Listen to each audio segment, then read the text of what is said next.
నమస్కారం దూరదర్శన్ వార్తలకు స్వాగతం నేను వినతి ముందుగా ముఖ్యాంశాలు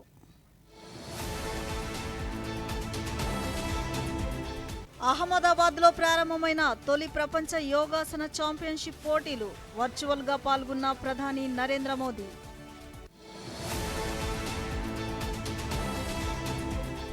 ఆంధ్రప్రదేశ్ విమానయాన పాలసీ 2026కు రాష్ట్ర మంత్రిమండలి ఆమోదం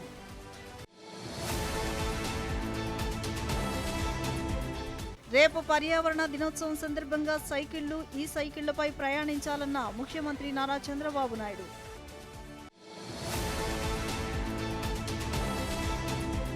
కేరళం అంతటా విస్తరించిన నైరుతి రుతుపవనాలు ఉపరితల ఆవర్తన ప్రభావంతో రాష్ట్రంలో పిడుగులతో కూడిన మోస్తారు వర్షాలు. వార్తల్లోని వివరాలు. అంతర్జాతీయ యోగా దినోత్సవాన్ని పురస్కరించుకుని నిర్వహిస్తున్న యోగాసన ఛాంపియన్షిప్ కార్యక్రమం ప్రపంచవ్యాప్తంగా ఉన్న యోగా ఔత్సాహికులను ఒకచోట చేర్చిందని మోదీ పేర్కొన్నారు. ఈ సాయంత్రం యోగాసన ఛాంపియన్షిప్లో ప్రధాని వర్చువల్గా పాల్గొన్నారు. ఈ సందర్భంగా ఆయన మాట్లాడుతూ ఈ వేదికగా ప్రపంచ క్రీడా వారసత్వంలో ఒక కొత్త అధ్యయనం మొదలైందన్నారు. యోగా క్రీడాకారులకు ప్రత్యేక శుభాకాంక్షలు తెలిపారు. भारत में स्वागत करता हूं, अपनी शुभकामनाएं देता हूं.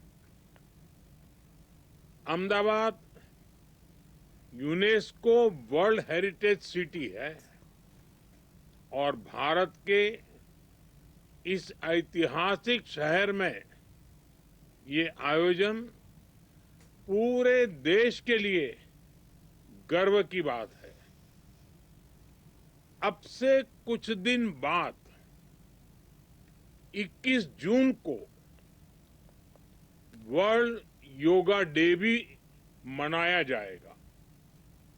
उस दिन दुनिया के अलग अलग देशों में योग से जुड़े आयोजन होंगे और इसका प्रमुख कार्यक्रम भारत के एक और ऐतिहासिक शहर कोलकाता में होगा. वर्ल्ड योगा डे से पहले वर्ल्ड योगासना चैंपियनशिप अपने आप में हेल्थ और वेलनेस की डबल डोज लेकर आ गई है. साथियों, करीब एक दशक पहले भारत संयुक्त राष्ट्र में భారత్లో పర్యటిస్తున్న వెనిజులా తాత్కాలిక అధ్యక్షురాలు డెల్సీ రోడ్రిగ్స్ ఈరోజు ప్రధానమంత్రి నరేంద్ర మోదీతో సమావేశమయ్యారు. ఢిల్లీలోని హైదరాబాద్ హౌస్లో జరిగిన ఈ ద్వైపాక్షిక చర్చల్లో భారత్ వెనిజులా బంధాల బలోపేతం దిశగా పలు అంశాలపై చర్చించారు. ప్రధానంగా ఇంధన భద్రత, వాణిజ్యం, పెట్టుబడులు, ఔషధాలు, ఆరోగ్య సంరక్షణ, రవాణా, పునరుత్పాదక ఇంధనం, ఆటోమొబైల్స్ తదితర రంగాల్లో మరింత సహకారం తదితర అంశాలపై చర్చించారు.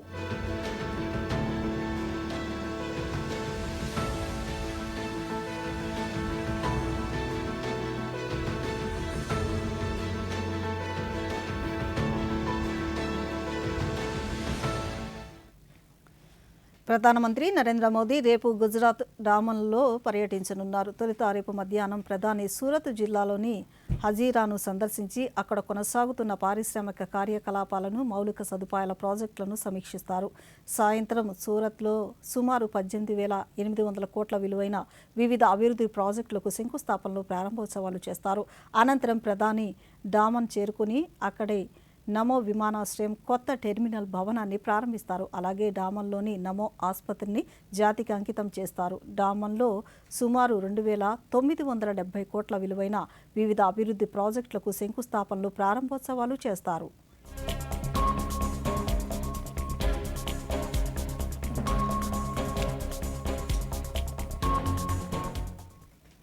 రాజ్యసభ కమిటీ ఈరోజు ప్రసార భారతి సెక్రటేరియట్ను సందర్శించింది. ఈ సందర్భంగా ప్రసార భారతి సీఈఓ గౌరవ్ ద్వివేది సంస్థ విజయాలు, కార్యక్రమాలు, భవిష్యత్తు ప్రణాళికపై కమిటీ సభ్యులకు సమగ్రంగా వివరించారు. అనంతరం రాజ్యసభ కమిటీ దూరదర్శన్ ఢిల్లీ కేంద్రంతో పాటు డీడీ న్యూస్ రూమ్, స్టూడియోలను కూడా సందర్శించింది. వివిధ సమస్యలపై అధికారులతో చర్చలు జరిపింది.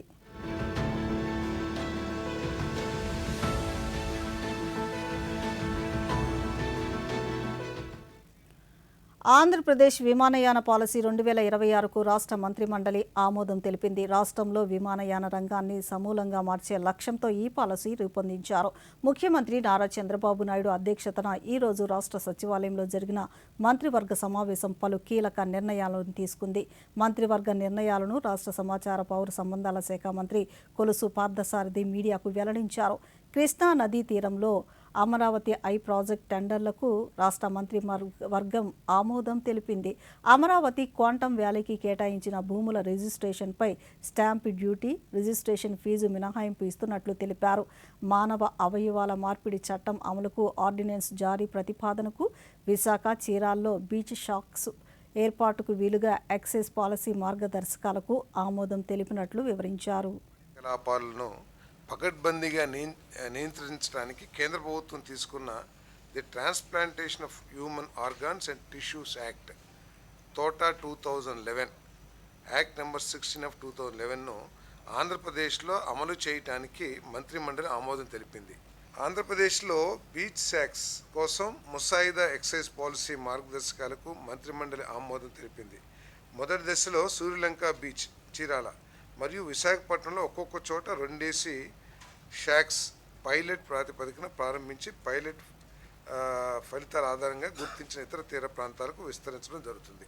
కృష్ణానది ఒడ్డున దాదాపు 6 ఎకరాలు ఏపీసీఆర్డీఏ భూమిపై 30 సంవత్సరాల కన్వెన్షన్ కాలానికి design, build, finance, operate and transfer పద్ధతిలో అమరావతి అభివృద్ధి కోసం కాంపిటేటివ్ టెండర్లు ఆర్ఎఫ్పి.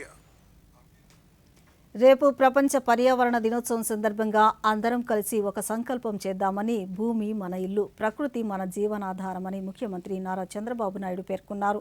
పర్యావరణాన్ని పరిరక్షించుకోవడం మన బాధ్యతని, సహజ వనరులను కాపాడుకుంటూ గాలి, నీరు, నేలను కలుషితం కాకుండా అందరూ కృషి చేద్దామని సామాజిక మాధ్యమం వేదికగా పేర్కొన్నారు.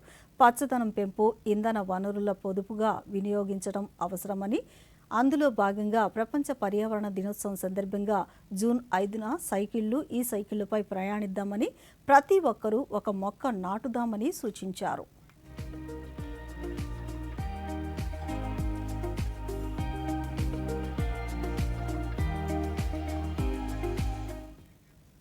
ఉండవల్లిలోని ముఖ్యమంత్రి క్యాంపు కార్యాలయంలో ఎన్డీఏ భాగస్వామ్య పక్షాల నేతలు ఈరోజు సమావేశమయ్యారు. 2 ఏళ్ల రాష్ట్ర ప్రభుత్వ విజయాలపై నిర్వహించే కార్యక్రమాల కార్యాచరణపై ఆయా నేతలు చర్చించారు.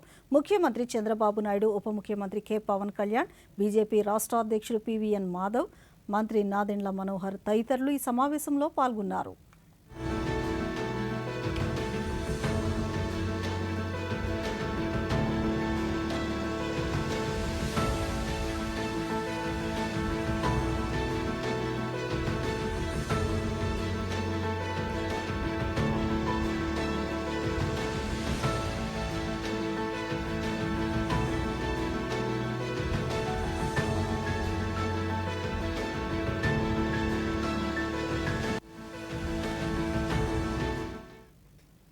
భారత్, రష్యా మధ్య అనిర్వచనీయమైన అనుబంధం ఉందని రాష్ట్ర ఐటీ శాఖ మంత్రి నారా లోకేష్ పేర్కొన్నారు. రష్యా పర్యటనలో భాగంగా Saint Petersburg international economic forum వేదికగా జరిగిన రష్యా ఇండియా బిజినెస్ ఫోరం సదస్సులో మంత్రి ప్రసంగించారు. భారత అభివృద్ధి యాత్రలో కీలక దశల వద్ద రష్యా భారత్కు తోడుగా నిలిచిందన్నారు. బిలాయిల్ స్టీల్ ప్లాంట్, కూడంకుళం అణు విద్యుత్ కేంద్రం, గగన్యాన్, బ్రహ్మోస్ వంటి ప్రతిష్టాత్మక ప్రాజెక్టులో రష్యా భారత్కు అండగా నిలిచిందని పేర్కొన్నారు. భారత్లో వేగంగా అభివృద్ధి చెందుతున్న ఆర్థిక కేంద్రాలలో ఆంధ్రప్రదేశ్ ఒకటని తెలిపారు. Friendship that has genuinely endured, not just through trade agreements or diplomatic formalities, but through the kind of trust that holds firm when the world is uncertain. Russia stood with India during the defining moments of our development journey. The Billai steel plant, Kudalkulam, Gangayan, Brahmos, and India has stood with Russia in return. That foundation is not something you build overnight, it's something you protect and you endure and build upon. Let me speak to results rather than rhetoric today. The best examples of a partnership that our countries have put together are in my state of Andhra Pradesh, where Rusal has invested in a 1.5 million tons Pioneer Alumina project. Another such project in India is Nara Energy, where Rosneft holds nearly majority stake in one of India's. ఇప్పుడు చిన్న విరామం తీసుకుందాం. Video like చేయండి, 30,000 సంపాదించండి. కేవలం 1,000 రూపాయల security deposit. అమ్మా కాస్త జాగ్రత్త. అమ్మో నువ్వు కాస్త జాగ్రత్త. ఇలాంటి ఆఫర్ల మైకిల్ను పడి ఎప్పుడు ఎవరికి డబ్బులు ఇవ్వకు. ఇది ఫ్రాడ్ అమ్మో, ఫ్రాడ్. ఆర్బీఐ అంటోంది, ఆకర్షించే ఆఫర్లను చూసినప్పుడు కాస్త జాగ్రత్త. తిరిగి వార్తలకు స్వాగతం. తన మధుర గానంతో ఎస్పీ బాలసుబ్రహ్మణ్యం చిరస్మరణీయుడిగా నిలిచారని భారత పూర్వ ఉపరాష్ట్రపతి ముప్పవరపు వెంకయ్య నాయుడు అన్నారు. నెల్లూరు నగరంలోని అన్నమయ్య కోడెల్లో గాన గంధర్వుడు, పద్మభూషణ్ అవార్డు గ్రహీత శ్రీపతి పండితారాధ్యుల బాలసుబ్రహ్మణ్యం విగ్రహావిష్కరణ కార్యక్రమంలో ఆయన పాల్గొన్నారు. ఈ సందర్భంగా వెంకయ్య నాయుడు మాట్లాడుతూ బాలసుబ్రహ్మణ్యం 80వ జయంతిని పురస్కరించుకుని ఆయన విగ్రహాన్ని, స్మృతి మందిరాన్ని నిర్మించడం ఆనందదాయకమన్నారు. ఈ కార్యక్రమంలో పార్లమెంటు సభ్యులు వేమిరెడ్డి ప్రభాకర్ రెడ్డి, ప్రజాప్రతినిధులు, సినీ ప్రముఖులు పాల్గొన్నారు. సినిమా సంగీతానికి ఘంటసాల, బాలు ఈ ద్వయం ఏదైతే ఉందో ఈ స్వర్ణయుగాన్ని తీసుకొచ్చారని చెప్పడంలో ఎలాంటి సందేహం లేదు. అటు ఘంటసాల గారు, ఇటు బాలసుబ్రహ్మణ్యం గారు వీరిద్దరూ తెలుగు పాటలకు పట్టాభిషేకం చేసి ప్రేక్షకుల హృదయ సంపన్నంపై ఆ సింహాసనంపై కూర్చోబెట్టారు. నేనేమంటున్నానంటే మన భాష తెలుగు భాష, మనందరం తెలుగువారు, తెలుగు మాట్లాడేందుకు మనం అందరం కూడా గర్వంగా తల ఎత్తుకొని నేను తెలుగువాడిని చెప్పుకోవాలి. మన తెలుగువాడికి ప్రత్యేకంగా దేశంలో 16 భాషల్లో 40,000కు పైగా పాటలు పాడి అందరినీ మెప్పించినట్టే. యువతే దేశ భవిష్యత్తుకు పునాదని, నేటి యువత నైపుణ్యాలను పెంపొందించుకుని సమాజాభివృద్ధిలో భాగస్వామ్యులు కావాలని జాతీయ ఎస్టీ కమిషన్ చైర్మన్ అంతర్ సింగ్ ఆర్యా పేర్కొన్నారు. కమిషన్ సభ్యులతో కలిసి విజయవాడ కలెక్టరేట్లో జరిగిన కార్యక్రమంలో పాల్గొన్నారు. తొలుత కలెక్టరేట్ ప్రాంగణంలో ఏక్ పేడ్ మాకా నేమ్ కార్యక్రమంలో భాగంగా మొక్క నాటారు. National sickle cell anaemia elimination mission కార్యక్రమం అమలు తీరుకు సంబంధించిన ప్రదర్శనను పరిశీలించారు. గిరిజన సాధికారతకు కేంద్ర రాష్ట్ర ప్రభుత్వాలు అమలు చేస్తున్న పథకాలు, కార్యక్రమాల వివరాలను పరిశీలించారు. గిరిజన యువతలో జరిగిన యువ సంవాద్ కార్యక్రమం సందర్భంగా అంతర్ సింగ్ ఆర్యా మాట్లాడుతూ గిరిజనుల హక్కుల పరిరక్షణ, సమగ్రాభివృద్ధి జాతీయ ఎస్టీ కమిషన్ లక్ష్యమని, ఈ లక్ష్య సాధనకు కమిషన్ క్షేత్రస్థాయిలో పర్యటిస్తున్నట్లు వెల్లడించారు. जिनके कंधों पे हमारी बागडोर हमको सौंपना है, कल देश के भविष्य युवा है, इसलिए इस समय में इनको संभालना भी हमें बहुत ज़रूरी है.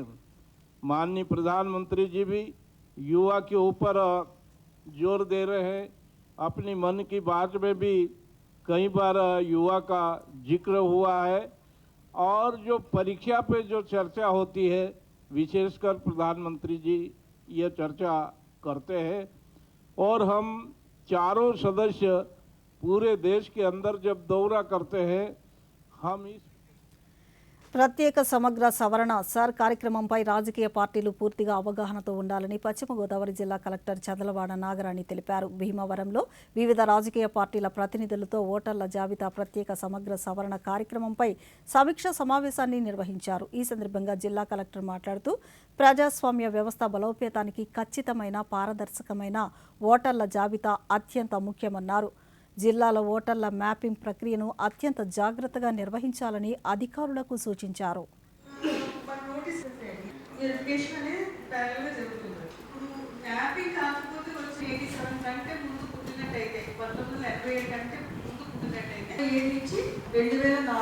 ఈ మధ్య ప్రాంతంలో పుట్టిన వాళ్ళైతే, మధ్యకాలంలో పుట్టిన వాళ్ళైతే వాళ్ళు ఆ self date of birth submit చేయాలి, ఒక ఐడి సబ్మిట్ చేయాల్సి ఉంటుంది. ప్రకాశం జిల్లా ఒంగోలు సమీపంలో చెరువు కొమ్ముపాలెం నీటికుంటలో ఈతకు వెళ్లి 4 చిన్నారులు మునిగి మృతి చెందారు. కుంట ఒడ్డున చిన్నారుల చెప్పులు, దుస్తులు చూసి పోలీసులకు సమాచారం ఇవ్వగా పోలీసులు, ఎన్డీఆర్ఎఫ్ సిబ్బంది గాలింపు చేసి మృతదేహాలను వెలికితీశారు. మృతి చెందిన పిల్లలను చెరువు కొమ్ముపాలెం గ్రామానికి చెందిన వారిగా గుర్తించారు.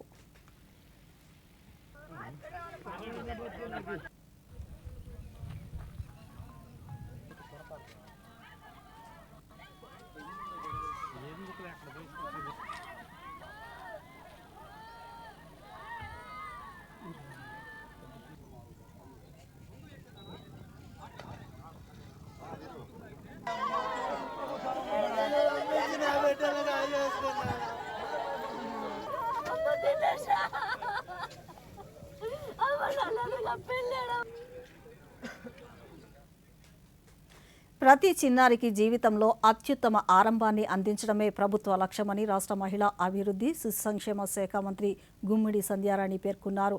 రాష్ట్ర వ్యాప్తంగా నవచేతన బాల్యారంభ అభివృద్ధి స్క్రీనింగ్ కార్యక్రమం ఈరోజు ప్రారంభమైంది. ఈ సందర్భంగా అమరావతిలో ఈరోజు మంత్రి సంధ్యారాణి మాట్లాడుతూ గర్భాధారణ నుంచి 2 ఏళ్ల వయసు వరకు ఉండే తొలి 1000 రోజులు చిన్నారి జీవితంలో అత్యంత కీలకమైన కాలమని తెలిపారు. బాలల అభివృద్ధిలో ఆలస్యాలను ముందుగానే గుర్తించి సకాలంలో చర్యలు చేపట్టేందుకు నవచేతన అనే మొబైల్ ఆధారిత అభివృద్ధి స్క్రీనింగ్ ప్రక్రియను రాష్ట్ర వ్యాప్తంగా అమలు చేస్తున్నట్లు తెలిపారు.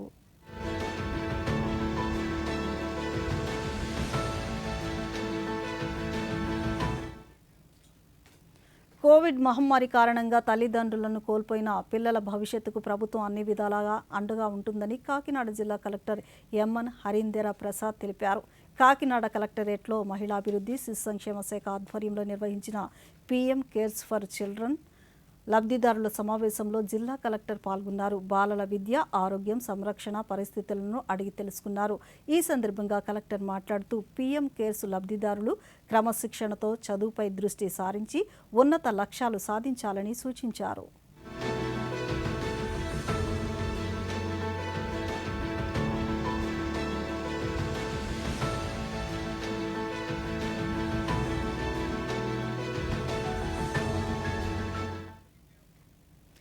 కేంద్ర రక్షణ మంత్రి రాజ్నాథ్ సింగ్ క్షేత్రస్థాయి కమాండర్ల ఆర్థిక అధికారాలను పెంచేందుకు ఆమోదం తెలిపారు. రక్షణ రంగంలో ఆత్మనిర్భర్ భారత్ స్ఫూర్తిని బలోపేతం చేసేలా కొనుగోలు పరిమితులు, స్వదేశీకరణ, పరిశోధన, అభివృద్ధి సంబంధిత అంశాల్లో కమాండర్ల అధికారాలను రెట్టింపు చేసేందుకు ఆమోదించారు. ఈ నిర్ణయాలు కార్యాచరణ సంసిద్ధత, సామర్థ్యాల అభివృద్ధిని వేగవంతం చేసేందుకు తోడ్పడతాయి.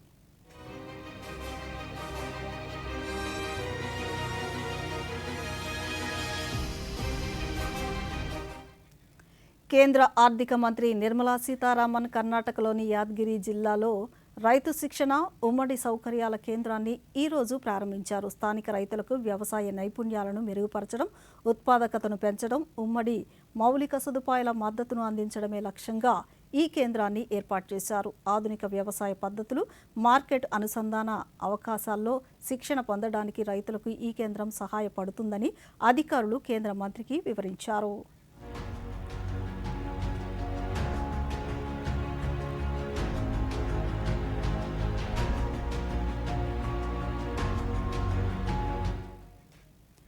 షెడ్యూల్ భారతీయ విమానయాన సంస్థలకు ఏవియేషన్ టర్బల్ ఫ్యూయల్ ధరల స్థిరీకరణ మద్దతును అందించడానికి కేంద్ర మంత్రివర్గం ఒకే విడతలో సుమారు 10,000 కోట్ల బడ్జెట్ను ఆమోదించిందని పౌర విమానయాన మంత్రిత్వ శాఖ డైరెక్టర్ రోహిత్ రాజ్ తెలిపారు. ఈరోజు న్యూఢిల్లీలో నిర్వహించిన అంతర్ మంత్రిత్వ శాఖల మీడియా సమావేశంలో ఆయన మాట్లాడుతూ పశ్చిమాసియాలో నెలకొన్న పరిస్థితుల దృష్ట్యా ఏటీఎఫ్ ధరల స్థిరీకరణ మద్దతును అందిస్తున్నామని తెలిపారు. విమాన అనుసంధానాన్ని పరిరక్షించడంతో పాటు విమాన సేవలో స్థిరత్వాన్ని నిర్ధారించడానికి ఈ నిర్ణయం తీసుకున్నారని వెల్లడించారు. 1,000 crores to provide ATF price stabilization support to scheduled Indian carriers. This decision has been taken in a larger public interest to protect air connectivity, ensure stability in air services, and shield దేశవ్యాప్తంగా ముడి చమురు, LPG, సహజ వాయువు సరఫరాలు స్థిరంగా ఉన్నాయని petroleum, సహజ వాయు మంత్రిత్వ శాఖ జాయింట్ సెక్రటరీ సుజాత శర్మ తెలిపారు. ఈరోజు ఢిల్లీలో నిర్వహించిన అంతర్ మంత్రిత్వ శాఖల మీడియా సమావేశంలో ఆమె మాట్లాడుతూ దేశంలో పెట్రోల్, డీజిల్ నిల్వలు తగినంతగా అందుబాటులో ఉన్నాయన్నారు. రిఫైనరీ గరిష్ట స్థాయిలో పనిచేస్తున్నాయన్నారు. దాదాపు 99% ఎల్పీజీ బుకింగ్లు ఆన్లైన్లో జరుగుతున్నాయని వెల్లడించారు. డెలివరీ అథెంటికేషన్ కోడ్ సిస్టమ్ ద్వారా 96% డెలివరీలు జరుగుతున్నాయని తెలిపారు. And adequate stocks of petrol, diesel, LPG are available in the country. Our refineries are operating at optimum level. As far as domestic cooking LPG gas is concerned, no dry out has been reported on the LPG distributorships. Around 99% of the bookings are now online and 96% of the delivery. ఇప్పుడు విరామం తీసుకుందాం. నా పెట్టుబడులు మునిగిపోయాయి, రాబడులు కొట్టుకుపోయాయి, నా bank ఖాతా hack అయింది. ఇప్పుడు ఏం చేయాలి? ఎవరు సహాయం చేస్తారు? ఎక్కడ ఫిర్యాదు చేయాలి? ఆర్బీఐ యొక్క సచేత్ పోర్టల్లో. ఏంటి? ఆన్లైన్ మోసాలు, నకిలీ పెట్టుబడి స్కీమ్లు, ఇతర అనాధికార డిపాజిట్లు, ఇంకా ఆర్థిక నేరాలకు సంబంధిత ఫిర్యాదు ఇక్కడ చేయండి. వాటిని సంబంధిత సంస్థ వరకు పంపబడుతుంది. దాంతో తగిన చర్య తీసుకోబడుతుంది. ఆర్బీఐ అంటుంది సచేత్గా ఉండండి, సురక్షితంగా ఉండండి. వెనిజులా ప్రపంచంలోనే అతిపెద్ద చమురు నిల్వలను కలిగి ఉందని విదేశాంగ తూర్పు కార్యదర్శి రుద్రేంద్ర టాండన్ తెలిపారు. భారత్లో పర్యటిస్తున్న వెనిజులా తాత్కాలిక అధ్యక్షురాలు డెల్సీ రోడ్రిగ్స్ ప్రధాని నరేంద్ర మోదీతో ఢిల్లీలో సమావేశమైన అనంతరం సమావేశ వివరాలను ఈరోజు ఆయన మీడియాకు వెల్లడించారు. ఇరు దేశాల మధ్య ఇంధన భాగస్వామ్యాన్ని పెంపొందించడంపై నేటి చర్చలు దృష్టి సారించాయని తెలిపారు. భవిష్యత్తులో భారతదేశాన్ని ఒక స్థిరమైన కొనుగోలుదారుగా వెనిజులా పరిగణిస్తోందని ఆయన పేర్కొన్నారు. ఇంధన భాగస్వామ్యంతో పాటు పశు సంరక్షణ, రవాణా, వ్యవసాయ పరికరాలు, మైనింగ్తో సహా ఇతర రంగాల్లో ఆర్థిక భాగస్వామ్యాన్ని విస్తరించడంపై కూడా చర్చలు జరిగాయని టాండన్ తెలిపారు.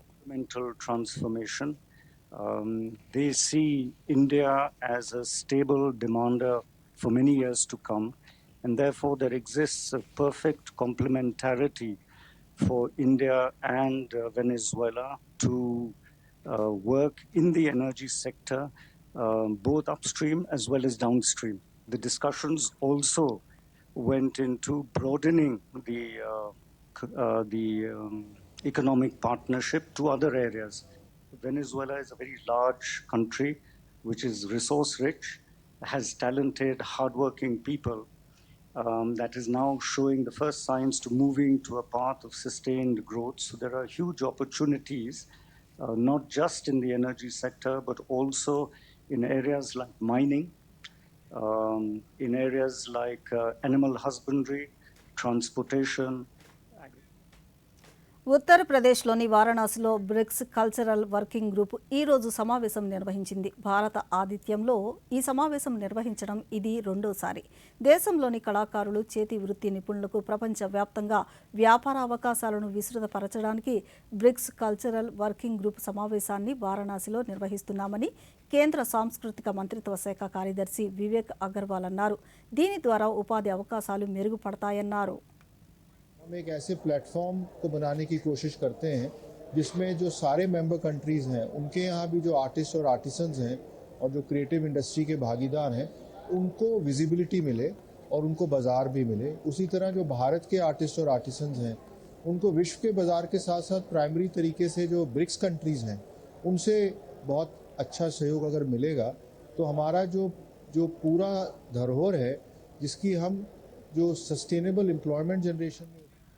అక్షయ తృతీయ పర్వదినాన ప్రారంభమైన జగన్నాథ రథ నిర్మాణ పనులు కీలక దశకు చేరుకున్నాయి. ఒడిశాలో పూరీలో రథాల తయారీ కేంద్రం రథస్కల వద్ద శతాబ్దాల నాటి ఒక సంప్రదాయం కలప హస్తకళ రూపంలో సజీవంగా విరాజిల్లుతోంది. ఉలి, సుత్తి, లయబద్ధమైన అవిశ్రాంత శబ్దాల నడుమ 3 రథాలు రూపుదిద్దుకోవడంతో పూరీ నగరం జూలై 16న జరగనున్న వార్షిక భగవాన్ జగన్నాథ రథయాత్రకు సిద్ధమవుతుంది. నిపుణులైన శిల్పులు తమ అద్భుత నైపుణ్యంతో నందిఘోష, తలధ్వజ, దర్పదాల అనే 3 రథాలను తీర్చిదిద్దుతున్నారు.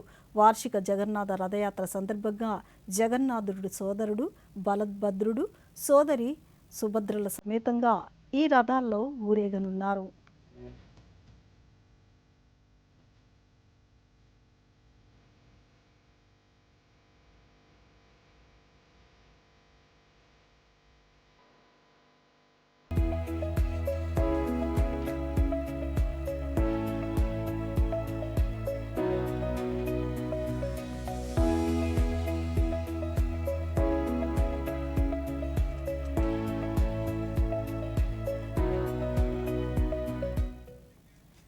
ఢిల్లీలోని హోటల్లో జరిగిన అగ్ని ప్రమాదం నేపథ్యంలో ఉత్తరప్రదేశ్లోని లక్నోలో హజ్రత్ గంజ్ ప్రాంతంలో జెమినీ కాంటినెంటల్ హోటల్లో అగ్నిమాపక శాఖ భద్రతా తనిఖీ నిర్వహించింది.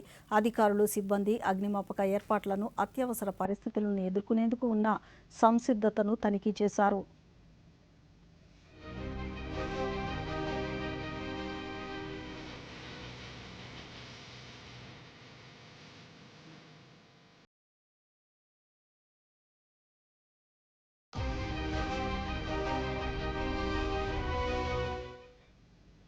ఇరాన్తో చర్చలు గణనీయమైన పురోగతిని సాధిస్తున్నాయని అమెరికా అధ్యక్షుడు డొనాల్డ్ ట్రంప్ పేర్కొన్నారు. ఈరోజు ఆయన మీడియాతో మాట్లాడుతూ కొద్ది రోజుల్లోనే ఒక కీలక ముందడుగు సాధ్యమవుతుందని తెలిపారు. కుదిరే ఏ ఒప్పందంలోనైనా టెహ్రాన్ వద్ద ఉన్న సుసంపన్న యురేనియం నిల్వలను భద్రపరిచే ఏర్పాట్లు ఉండాలని స్పష్టం చేశారు. Strong action for a different reason. So they were reciprocating it. Mr. President, can you explain I why hear the negotiation itself has gone very well, actually. Very well. Mr. President, It could happen. I mean, if it happens, I mean, it might not happen, you know, who knows? But if it happens, it could happen like over the weekend. But as it stands now, we will go in sometime in the not too distant future. It's very safe down there. You know, we have, with Space Force, we have cameras. Every angle of those 3 sites are being watched. సౌర విద్యుత్ సామర్థ్యంలో భారత్ అధికారికంగా అమెరికాను అధిగమించింది. China తర్వాత ప్రపంచంలోనే 2వ అతిపెద్ద సౌర వృద్ధి మార్కెట్గా అవతరించింది. భారీ మౌలిక సదుపాయాల విస్తరణ, బలమైన విధాన మద్దతుతో భారత్ 150 గిగావాట్ల స్థాపిత సౌర విద్యుత్ సామర్థ్యాన్ని చేరుకుంది. ఈ ఏడాది దేశవ్యాప్తంగా సౌర రంగం మరింత వేగాన్ని పుంజుకొని ప్రపంచ వేదికపై తన స్థానాన్ని సుస్థిరం చేసుకుంది.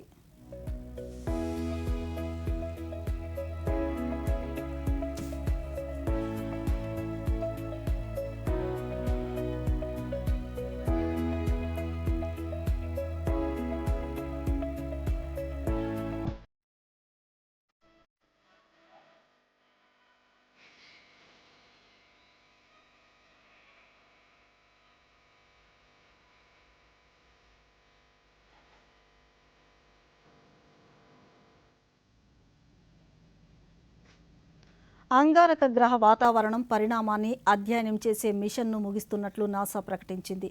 తన ప్రోబ్ 6 నెలల పాటు నిశ్శబ్దంగా ఉన్న కారణంగా మిషన్ను విరమిస్తున్నట్లు పేర్కొంది. Mars atmosphere and volatile evolution శాస్త్రీయ అంతరిక్ష నౌక 2014లో అంగారక గ్రహ కక్షలోకి ప్రవేశించింది. ఈ మిషన్ను 1 లేదా 2 సంవత్సరాలు పనిచేసేలా రూపొందించారు. అయితే ఈ ప్రోబ్ దశాబ్దానికి పైగా చురుగ్గా ఉండి డిసెంబర్ 2025లో భూమితో సంబంధాలు కోల్పోయింది. వాతావరణ వాయువులు అంతరిక్షంలోకి ఆవిరైపోయే అట్మాస్ఫియర్ ఎస్కేప్ అంశాన్ని అర్థం చేసుకోవడానికి ఈ ప్రోబ్ వీలు కల్పించిందని నాసా వెల్లడించింది.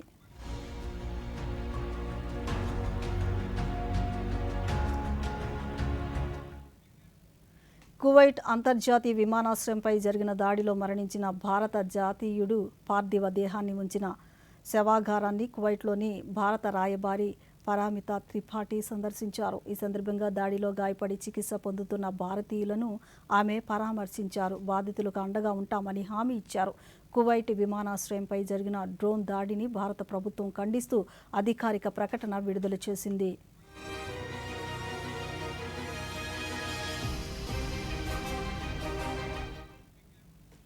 భారత్ యూకే సంయుక్తంగా India UK critical minerals global supply chain observatory ఉపగ్రహ కేంద్రాన్ని ప్రారంభించారు. కేంద్ర మంత్రి జి కిషన్ రెడ్డి, యూకే విదేశాంగ కార్యదర్శి యువెట్ కూపర్ ఈరోజు న్యూఢిల్లీలో ఈ కార్యక్రమాన్ని ప్రారంభించారు. ఇరు దేశాల మధ్య కీలక ఖనిజాల సరఫరా గొలుసు సహకారం, పరిశోధన, పెట్టుబడులను బలోపేతం చేయడమే లక్ష్యంగా ఈ కార్యక్రమాన్ని ప్రారంభించారు.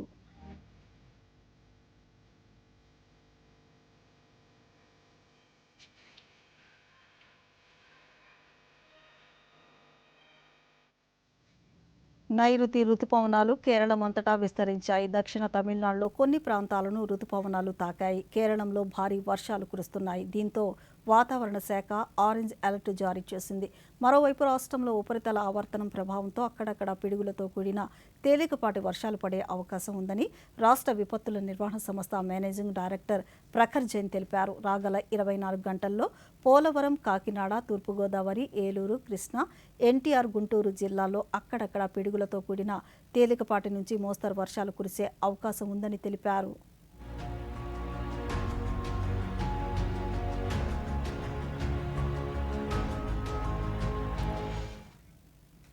వార్తలు ముగించే ముందు ముఖ్యాంశాలు మరొకసారి.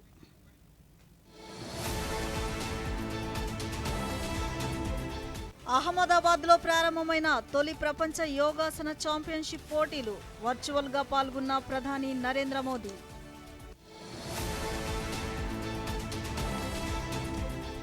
ఆంధ్రప్రదేశ్ విమానయాన పాలసీ 2026కు రాష్ట్ర మంత్రిమండలి ఆమోదం.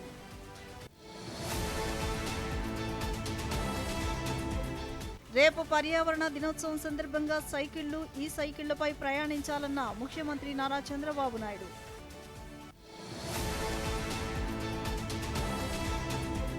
కేరళం అంతటా విస్తరించిన నైరుతి రుతుపవనాలు. ఉపరితల ఆవర్తన ప్రభావంతో రాష్ట్రంలో పిడుగులతో కూడిన మోస్తారు వర్షాలు. ఈ వార్తలు ఇంతటితో సమాప్తం. నమస్కారం.